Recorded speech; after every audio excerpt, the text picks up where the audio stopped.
What is going on, guys? Newton here with MMOplay, bringing you guys a first look into Storm Raiders, a free-to-play browser-based MMORPG.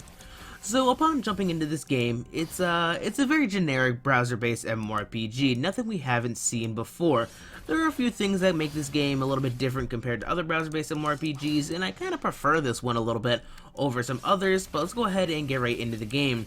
Now, this is a browser-based MMORPG, so as you can see, the layout of the whole game is very basic and very cookie cutter, and by that I mean it's very similar to a lot of other browser-based MMORPGs. A lot of them look the same, a lot of them are set up very similar, but this one has a little bit of the combat. The combat's not too bad in this game. I gotta say, I kind of enjoy this one. It gives you a little bit more freedom of doing whatever you like, and you can definitely do a lot more in this game combat-wise and making your character a little bit unique skill build-wise compared to other browser-based MMORPGs, which is kind of nice. But generally set up, the game is very generic, simple. It's pretty linear as quest progression goes. It does have the auto tracking, so the game can kind of play itself for you. But when it comes to the combat, there's a little bit of thinking involved, but generally you can kind of spam around and kill waves of monsters. And if I were to compare the combat to anything, I guess I can compare it to like a dungeon crawler type game or an action RPG such as Diablo or Path of Exile. Now, it's not exactly like that, but I mean, it does kind of have the isometric view, and you do get to fight waves of monsters, and you click the move, and generally kind of the combat is kind of set up in a similar manner, but not exactly. Overall, I gotta say, the combat's flashy, it's fun, it's nice to look at, and it's a little bit more visually appealing, this game-wise, than other browser-based MMORPGs that we have played. But, alright, so enough of killing these guys. Let's go ahead and continue on exploring and complete some more quests. We've been grinding on those guys for a little while.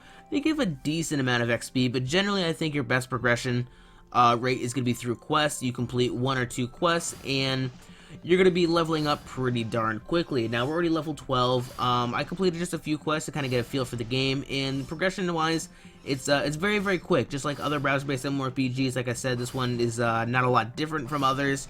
It's set up in a similar manner.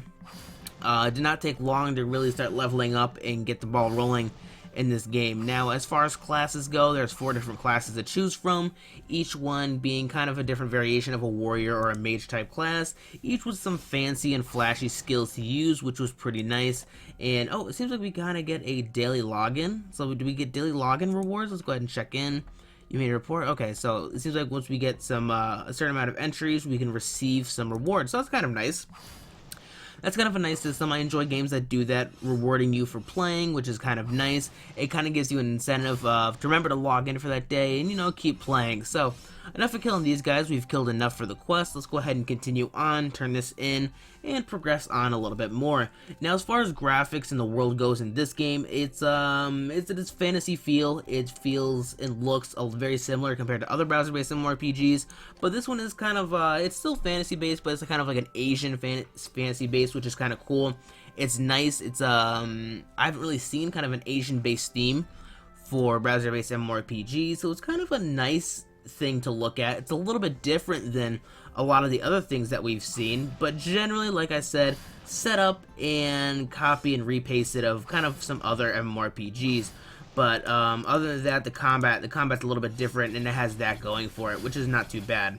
So we're gonna go ahead and kill some more enemies, and it seems like the questing progression in this game is very straightforward, kind of talking to some NPCs, interact with a few players, progress on in the world, fight some waves of monsters, and continue on, which isn't a bad setup. I kind of enjoy it. At least the game gets you going with this fun, flashy combat system, and you're getting active use with your class. And we have a few skills we can use here, but we could definitely acquire some more, which is really nice. And not to mention, the skills are nice to look at, which is nice.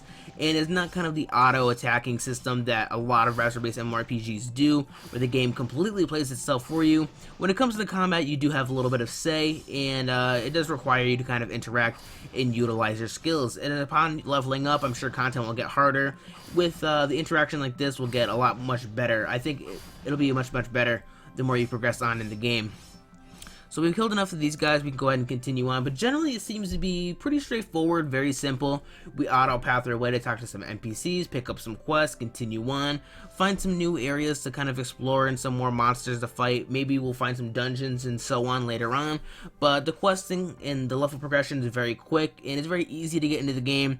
I've enjoyed the combat. It's not too bad, but like I said, it is a browser-based MMORPG, so it is extremely generic. But overall, it's a decent browser-based MMORPG. So if you guys have enjoyed this video, don't forget to like and subscribe for more. But until next time, guys, I will talk to you later.